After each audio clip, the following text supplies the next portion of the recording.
வணக்கம் அன்பு உறவுகளே, நான் உங்களின் சிறி. இன்றைக்கு நாங்கள் எங்க இருக்கிறோம்னு சொன்னா முல்லைத்தீவு மாவட்டத்தில் புதுக்குடியிருப்பில் தேவிபுரம் ஆவண்ணா பகுதி குளவயல் வீதியில் உள்ள மாவீரர் துயிலும் இல்லம் ஒன்றுக்கு தான் நாங்கள் வந்திருக்கிறோம்.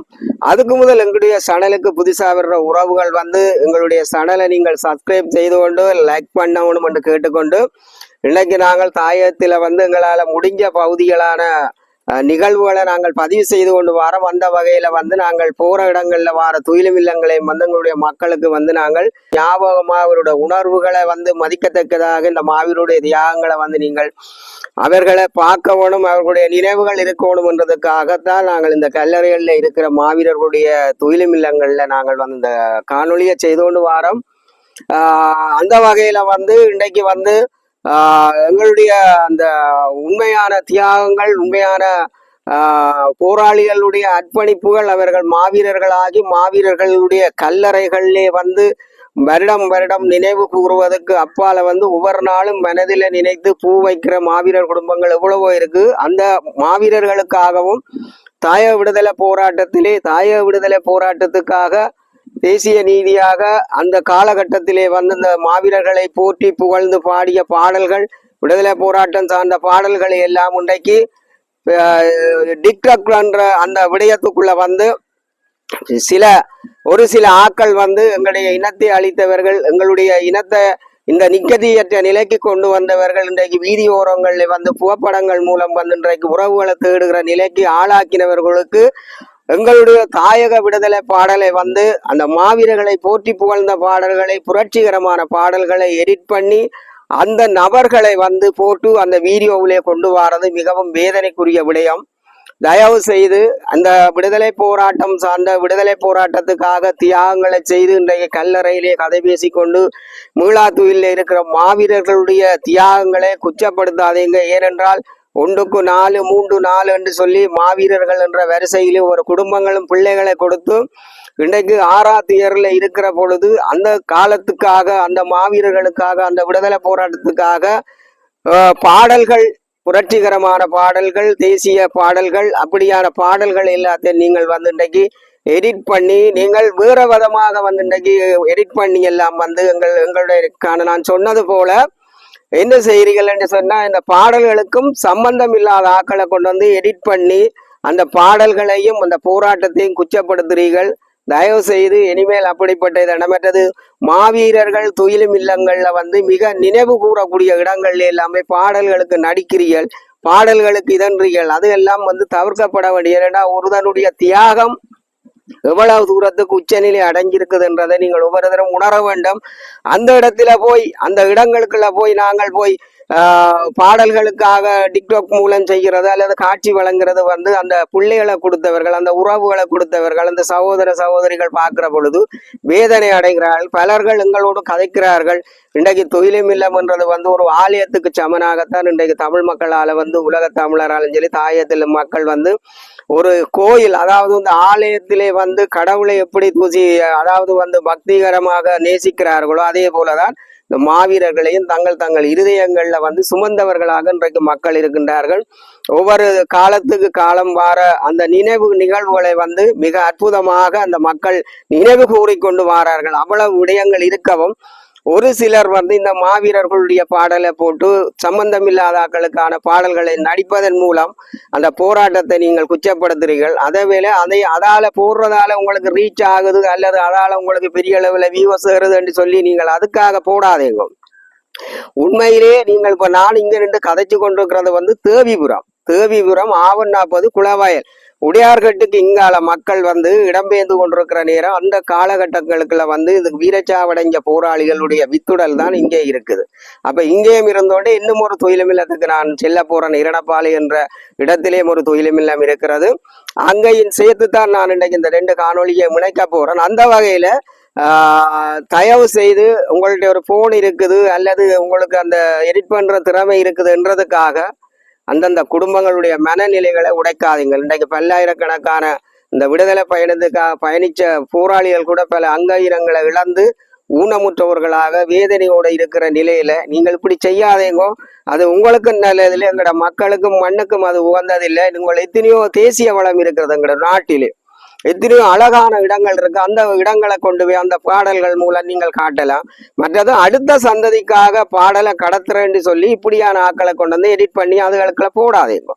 இப்ப சில பேருடைய காணொலிகளை டிக்டாக்ல பாக்குறோம். அந்த எங்களுடைய விடுதலை போராட்டத்தினுடைய பாடல்களுக்கு நடிக்கிறீர்கள் போடுறீர்கள், அது அடுத்த கட்டம் ஒரு உணர்வை தூண்டும். ஆனால் சம்பந்தம் இல்லாத மக்களுக்கு வந்து இந்த நிலைமையை ஏற்படுத்தின ஆக்களை கொண்டு வந்து நீங்கள் காணொலி செய்து அப்படித்தான் நீங்கள் உங்களுடைய டிக்டாக்கை கொண்டு போறது என்று சொன்னால் அது உங்களை பொறுத்தது. ஆனால் அந்த அந்த கௌரவத்தை நீங்கள் கொடுக்கணும் உங்களுக்காக, உங்களை மக்களுக்காக, இந்த தேசத்துக்காக. அவர்கள் நேரடியாக களச்சமராடி வீரகாவியமாடி வீரச்சாவை தழுவிக்கொண்டு மாவீரர்களாகி அந்த மாவீரர்களை இனங்கண்டு மாவீரர் துயிலும் இல்லங்களாக ஆக்கப்பட்டு வருடா வருடம் மக்களால வந்து அந்த நிகழ்வுகள் வந்து வந்து அதாவது வந்து நினைவு கூறப்பட்டு கொண்டிருக்கு. அந்த நிகழ்வுகளுக்கு நீங்கள் ஒரு மரியாதை கொடுங்க. மற்றது இப்படி போன்ற புனித தலங்கள்ல வந்து தேவையில்லாத விடயங்களை நீங்கள் தவிர்த்து கொள்வது நல்லது. ஏனென்றால் மக்கள் மிகவும் இன்றைக்கும் கண்ணீரோடு தான் இருக்கிறார்கள். மற்றவர்களுக்கு வேடிக்கையா இருக்கும். ஆனா அந்த மக்கள் அந்த பிள்ளைகளை கொடுத்தவைகள் அந்த போராட்டத்துல தன்னுடைய கணவனை கொடுத்து மாவீரர் ஆகிறவர்கள், அந்த போராட்டத்துக்குள்ள வந்து பல நூற்றுக்கணக்கான மாவீரர்களை இன்றைக்கு கொடுத்துட்டு இந்த மக்கள் வந்து இன்றைக்கு அந்த நாளுக்காக காத்திருக்கிறவர்கள், அந்த நினைவுகளை ஒவ்வொரு நாளும் சுமந்து செல்லுகிறவர்கள். அதே போல இந்த தாயகத்தை நேசிக்கிற பல்லாயிரக்கணக்கான மக்கள் இருக்கின்றார்கள். அவர்களுடைய மனநிலைகள்ல வந்து வெந்த உண்ணில வேல் பாய்ச்சுவது போல இப்படியான இந்த டிக்டாக் மூலம் வந்து இந்த பாடல்களை நீங்கள் செய்து விடுவதனால் நீங்கள் பெரிய அளவில் வந்து உயரிய நிலைக்கு போவியல் என்றதை நினைக்காதீங்க. உங்களுக்கு பின்னால ஒரு ஒரு என்னன்னு சொல்றது, உங்களுக்கு பின்னால வந்து ஒரு கர்மவினி என்று தான் சொல்லலாம். என்னன்னு சொன்னா அப்படி செய்யாதீங்க. அந்த பாடல்களை நீங்கள் நடிக்கிறதாலேயோ அந்த பாடலுக்கு சம்பந்தம் இல்லாத கொண்டு வந்து எடிட் பண்ணி போட்டு அந்த மக்கள் பார்க்கிற பொழுது வேதனை அடைகிறார்கள். துயிலும் இல்லம் தான், மாவீரர்கள் தான், போராளிகள் தான், பொதுமக்கள் இன்றைக்கு பொதுமக்கள் போராளிகள் மாவீரர்கள் எல்லாம் இணைந்து ஒரு நாளை வந்து நினைவு கூர்ந்து அவர்கள் வந்து பக்தி மயத்தோடு அந்த மாவீரர்களை சொந்த தெய்வங்கள் போல காவல் தெய்வங்களாக ஏற்றுக்கொண்டு துயிலும் இல்லங்கள்ல ஆண்டுதோறும் வந்து வார நிகழ்வுகள் அத்தனைக்கு நினைவு கூறிக்கொண்டு வார நிலையில இப்படியான ஒரு கேவலமான வேலையை செய்து 2 லட்சம் 3 லட்சம் என்று சொல்லி நீங்கள் டிக்டாக் பார்வையாளரை எடுக்கிறதுக்காக அப்படி போவாதுங்க. அதால உங்களுக்கு ஒரு பிரயோசனமும் இல்லை. உண்மையான தியாகங்களை வந்து நீங்கள் மதிச்சு அதுகளை கொண்டு வாருங்க கேட்டுக்கொண்டு வாருங்க உறவுகளே. நாங்கள் வந்து இன்றைக்கு தேவிபுரம் ஆவண்ணா பகுதி குளவயல் வீதியில வந்து இந்த இறுதிக்கட்ட சமருக்கு முன்பதாக இந்த பகுதியா வந்து இந்த மாத்தளன் அங்கால வளையர் மடம் அப்படியே முள்ளிவாய்க்கால் செல்லுகிற பொழுது அந்த நகர்வுகளின் போது வீரச்சாவடைஞ்சு வந்து இந்த தேவிபுரம் மட்டும் பெறக்கூடிய மாவீரர்களுடைய நினைவு ஆலயம்தான் இந்த மாவீரர் துயிலும் இல்லம். இங்க வந்து ஒரு தொகுதியான மாவீரர்கள் வந்து விதைக்கப்பட்டிருக்கின்றார்கள். ஏனைய மாவீரர் துயிலும் இல்லம் போல இங்க வந்து மாவீரர்களுக்கான நினைவு கல்லுகளும் மற்றது அல்லாது வந்து அவர்களுக்கான அந்த நினைவு கூறக்கூடிய அந்த பீடங்கள் வந்து கட்டப்படையில அது காலத்துக்கு காலம் வந்து வேற ஆக்களால வந்து உடைக்கப்படுதுன்னு சொல்லுது. இந்த நிகழ்வுகள் நடக்கிற பொழுது இதுக்கான ஏற்பாட்டு குழுக்கள் வச்சிருக்கிறமாக்கும் அவியல் கொண்டு வந்தா நினைவு கூறுறது. நான் இப்ப இதுல ஒரு நினைவு கல்லு கொண்டு இதுல வந்து கட்டப்பட்டிருக்கு. அதுல நாங்கள் ஒரு மலர் வணக்கம் ஒன்று அந்த மாவீரர்களுடைய மரியாதையை நாங்கள் செலுத்துவோம். இது எங்களுடைய மக்களுடைய காலந்தோறும் நேசிக்கக்கூடிய இருதயத்துல வந்து பூசிக்கக்கூடிய மாவீரர்களை நினைவு கூறக்கூடிய வகையில இன்றைக்கு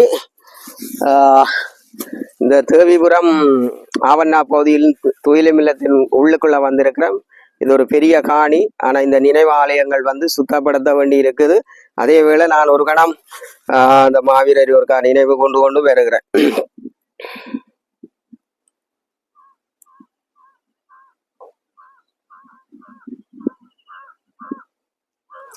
நன்றி உறவுகளே.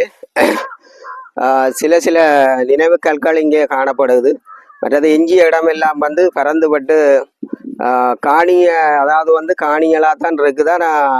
4 பக்கமும் வேலியல் அடைக்கப்பட்டு சில இடங்கள்ல வந்து துயிலும் இல்லத்துக்கான அடையாளங்கள் சிவப்பு மஞ்சள் நிறம் தீட்டப்பட்ட வேலி கம்பங்கள் வேலி தூண்கள் வந்து பொருத்தப்பட்டிருக்கிறது.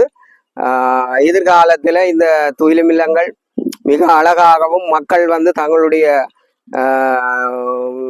கவலையை கண்ணீரை வெளிப்படுத்தக்கூடிய அதை நினைவு கூறக்கூடிய ஒரு இடம்தான் இந்த மாவீர துயிலும் இல்லம். ஒட்டுமொத்த தமிழ் மக்களும் ஒன்று சேரக்கூடிய ஒரே ஒரு கூட்டுறவாக கொண்டு வரக்கூடிய ஒரு நிகழ்வு தான் இந்த மாவீரர் நவம்பர் 27 மாவீரர் நாள். அந்த நாளுக்காக பல மாவட்டங்கள்ல இருந்து மக்கள் வந்து எங்கே எல்லாம் வீரச்சாவடைஞ்சு எந்தெந்த துயிலும் இல்லங்கள் எல்லாம் தங்களோட பிள்ளைகளை விதைத்திருக்கிறார்களோ அந்த வகையில வந்து அவர்கள் நினைவு கூர்ந்து விட்டு நீண்டதொரு பயணத்தை கடக்கிறது எல்லோரும் அறிஞ்ச விடயம். ஆகையால் அப்படிப்பட்ட ஒரு மக்களுடைய மனநிலைகளை நீங்கள் புரிஞ்சு கொள்ள வேண்டும். உங்களுக்கு டிக்டாக் மூலம் இந்த துயிலும் இல்லத்துக்களை நான் ஏன் கதைக்கிறேன் என்றால் அப்படி செய்யாதீங்க. நான் வெளியில கதைச்ச விடயங்களை நீங்கள் கவனத்தில் எடுத்து நல்ல முறையில நீங்கள் ஒத்துழைப்பு வழங்க வேணும். அதே போல வந்து இப்படியான இதுகள் எல்லாம் வந்து தமிழர் வரலாற்றில மிக முக்கியத்துவம் வாய்ந்தது ஒரு நினைவு. அது வந்து அவர் வந்து ஒரு தாயக விடுதலைக்காக அவர் வீரச்சாவடைஞ்சிட்டார். அவருடைய நினைவு கல்லுகள் நினைவிலேயே வந்து அதாவது வந்து வித்துடல்கள் விதைக்கப்பட்டிருக்கிற இடங்கள்ல போய் நீங்கள் உங்களுக்கு ஏற்ற மாதிரி பாடல்கள் செய்வது தவிர்க்கப்பட வேண்டியது.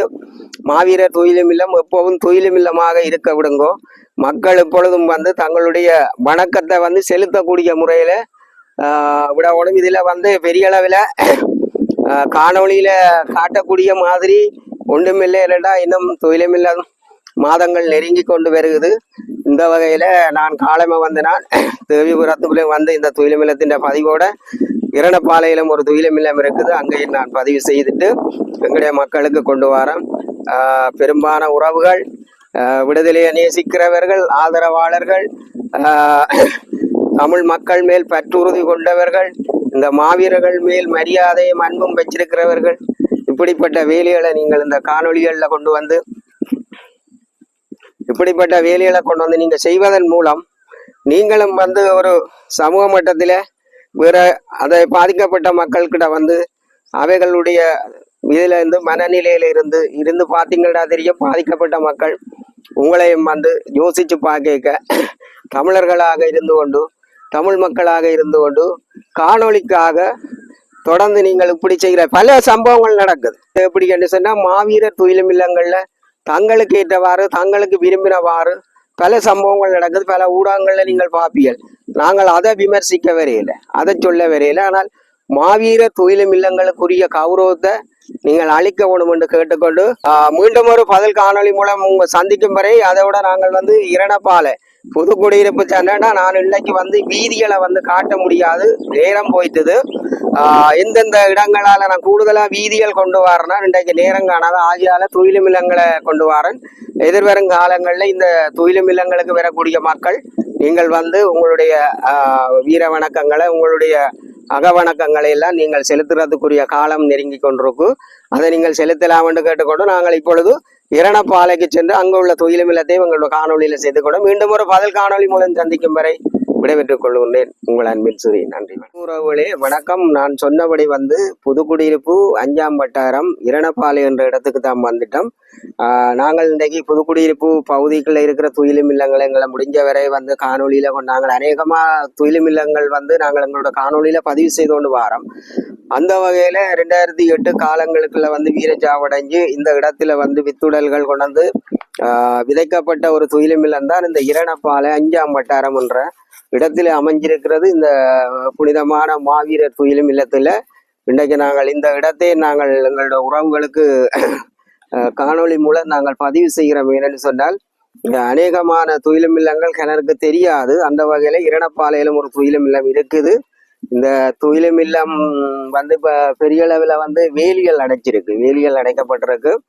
அப்ப இதுல வந்து 297 மாவீரர்களுடைய விதைக்கப்பட்டிருக்குன்னு சொல்லித்தான் இங்க அறியக்கூடியதா இருக்குது. அந்த வகையில வந்து இந்த மாவீரருடைய ஒரு நினைவு கல்லும் வந்து இங்கே அமைக்கப்பட்டிருக்கு. இதுதான் அந்த பொது பொதுவான ஒரு, அதாவது வந்து பொது மேடை தேசிய கம்பம் ஏற்றக்கூடிய ஒரு இடமா தான் இது அடையாளம் காணப்பட்டிருக்கு. அதுல நாங்கள் வந்து கல்லறை ஒன்று இருக்குது. அந்த வகையில வந்து இதுதான் உறவுகளை வந்து புதுக்குடியிருப்புல வந்து இரணப்பாலை. இப்ப இரணப்பாலை என்று சொன்னாலே அநேகமான மக்களுக்கு தெரியும். இரணப்பாலை, செந்தூரஞ்சிரியடி, புதுமாத. இப்ப இந்த இரணப்பாலையில வந்து 5ஆம் வட்டாரத்தின் ஒரு ஒழுங்கையில நிக்கிறோம். அது அம்பலம் பொக்கனை. இது வந்து இரணப்பாலை வந்து புதுக்குடியிருப்புல இருக்கு. அந்த வகையில வந்து நாங்கள் இப்ப இங்க வந்துட்டோம். மாவீரருடைய நினைவு கல்லில வந்து நினைவுல வந்து நாங்கள் ஒரு கணம் மலர் வணக்கத்தை வந்து அவர்களுடைய பாதங்களை வணங்குவது எங்களுடைய கடமையாக இருக்கிறது. அந்த வகையில நாங்கள் இந்த கல்லறை மேலே எங்களுடைய காணிக்க பூக்களை செலுத்தி நாங்கள் ஒரு கணம் எங்களுடைய மலரால வந்து நாங்கள் அஞ்சலிப்போம் உண்டு எங்களோட உறவுகளுக்கு காட்டுறோம்.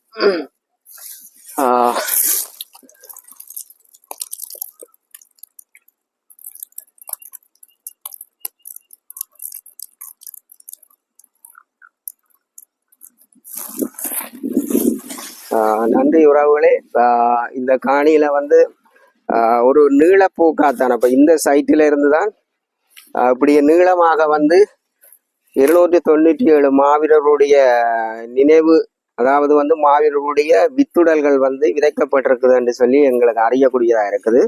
இது 2008ஆம் ஆண்டு, அதாவது வந்து இங்க புதுக்குடியிருப்பே அல்லது இங்கால ஒட்டி சுட்டான் இங்கால இந்த பகுதிகளை சேர்ந்து எல்லாம் மக்கள் வந்து இடம்பெயர்ந்து வந்து கொண்டிருக்கிற நேரம், செந்துரஞ்சிலியும் தாண்டி அண்மைச்சு மக்கள் இருக்கிற நேரம், இந்த இடம் விடுபடாத ஒரு நெருக்கடியான நேரம் தான் இந்த வித்துடல்கள் வந்து இங்க விதைக்கப்பட்டதுன்றதான் குறிப்பிடத்தக்கது. அதே போல வந்து ஏனைய துயிலும் இல்லங்கள் மாதிரி நினைவு கற்களையோ அல்லது அதுக்கான அடையாளங்களோட வந்து பெரிய அளவில் வந்து இவைய வந்து இந்த இது அமைக்க இல்லாம இருக்குது. சில இடங்கள்ல வந்து பீடங்கள் இருக்கும். அதாவது வந்து மாவீரர் பீடம், அதுல இருந்துதான் அந்த நினைவுகள் எழுப்பப்படுகிறது, நினைவொலிகள் எழுப்பப்படுகிறது. அந்த வகையில அதில் ஒரு வட்டம் இருக்குது. அதுக்கு அடையாளமான ஒரு கேட் வந்து போட்டிருக்கு. பல உறவுகள் இன்றைக்கு உலகெங்கும் வாழுகிற உறவுகள் பலர் என்னென்னா உங்களுக்கு கோப்பாய் மாவீரர் துயிலும் இல்லம் அல்லது கொடிகாமம் மாவீரர் துயிலும் இல்லம், வன்னி விளான் துயிலும் இல்லம், கிளிநொச்சி துயிலும் இல்லம், தேராவல் துயிலும் இல்லம் என்று சொல்லி பலர் அறியப்பட்டது. ஆனால் இதுகள் வந்து குறைக்கப்பட்ட நெருக்கடியான காலங்களில் வந்து இந்த இடங்கள்ல வந்து துயிலும் இல்லமாக பிரகடனப்படுத்தி இதுல வந்து இந்த மக்கள் வணக்கத்தை செல்வது. மாவீரர் நவம்பர் 27 வந்து இந்த பிரதேசத்தை அண்மிச்சிருக்கிறார்களும் மற்றது இங்க வந்து ஏற்கனவே வந்து இடம்பெயர்ந்து வந்த நேரம் வந்து ஏனைய மாவட்டங்கள் இருக்கிற போராளிகள் மாவீரர்களாகவும் இங்க வித்துடல் காணப்படுதுன்றதான் குறிப்பிடத்தக்கது.